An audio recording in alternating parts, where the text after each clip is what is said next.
Hey everyone, I am Elizabeth Sherman from Total Health by Elizabeth. And what I am is I am a health coach. I deal with folks who are easing into lifestyle change because it doesn't have to be an all or nothing thing. You can gradually move in and change your habits slowly over time, which is much more sustainable than making a complete overhaul of your diet and not being able to stick to it because it's just uncomfortable.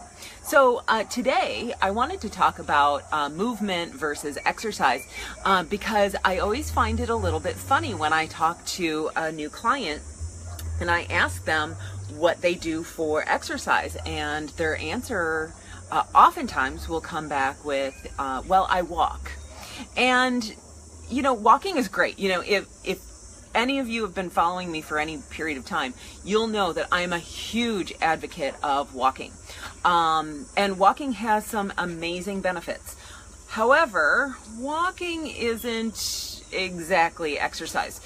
So let's break it down. What is the difference between exercising and movement? Walking tends to be a little bit more on the movement side. Yeah, how do you distinguish between the two? And I think it really has to do with your heart rate and your intention. You know, again, there are lots of things that fall under movement, and we want to increase movement as much as possible throughout the day.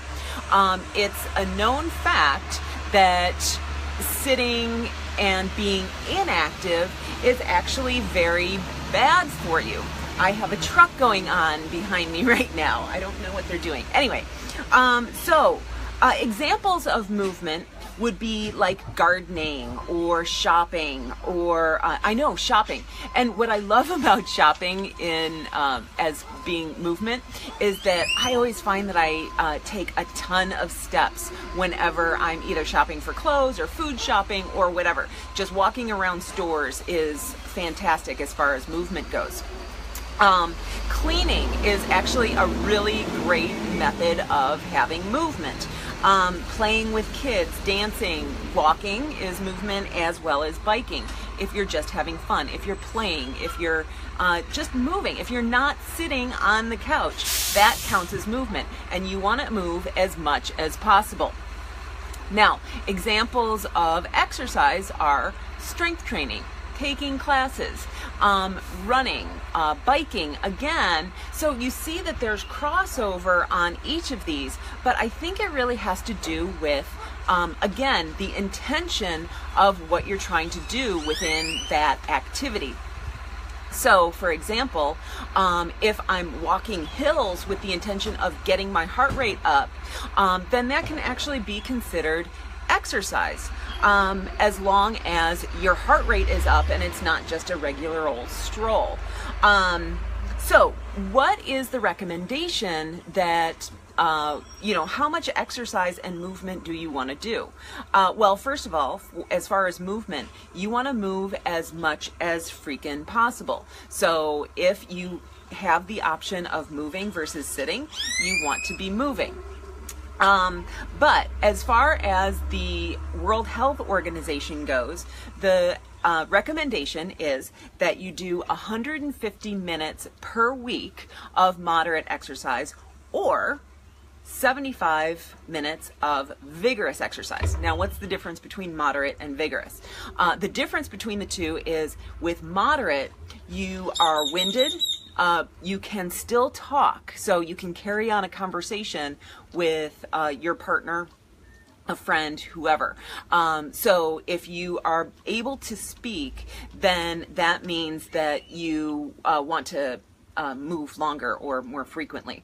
So 150 minutes of moderate exercise per week breaks down roughly to 30 minutes per day, 5 days a week.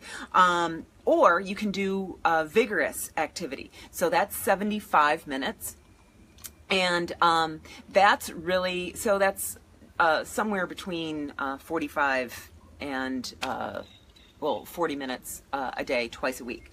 And so that would be if you are unable to have a conversation. So you want to, your heart rate is so high that you cannot have a conversation with someone.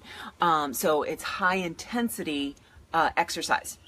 So 75 minutes a week or 150 at the lower intensity. And so the World Health Organization does not actually have a recommendation on strength training specifically. But strength training is so important because strength training is going to make you stronger, okay? And it's going to strengthen your bones, and it's going to keep your metabolism high as well. So, you know, I love to eat, I love food, and so if my metabolism is declining as I age because I'm not repairing and replacing the muscle that I'm losing, then you know, I'm not going to be able to maintain my weight. My weight is naturally going to go up because if you eat the same amount but you lose muscle mass, then you're just naturally going to gain weight.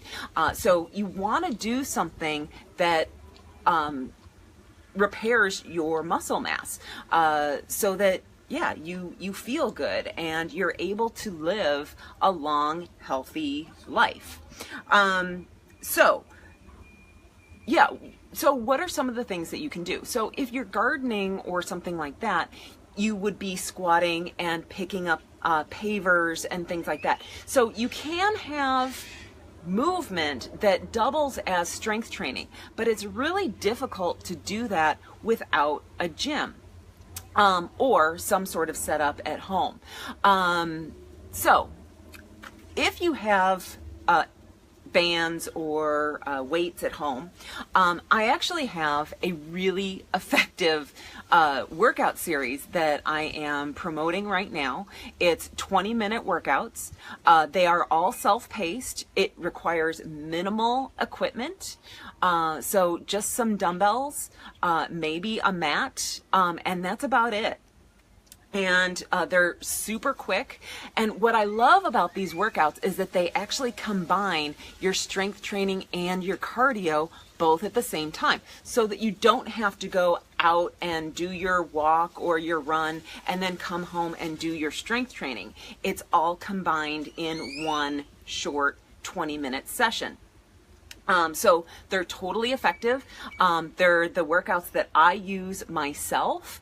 You might not use the same weights that I use, but you can still use the same techniques.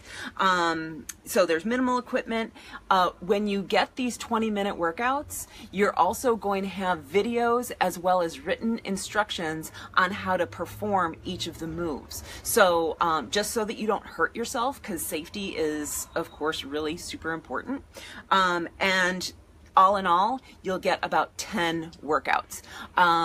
So that's about it. So if you're interested in getting stronger, but you don't want to go to the gym and pay for a personal trainer or get a gym membership, these are workouts that you can do entirely in your own home. Again, they require just minimal equipment, so a few dumbbells, and that's actually it. You don't even need any bands or anything like that. So that's about it. I am Elizabeth Sherman.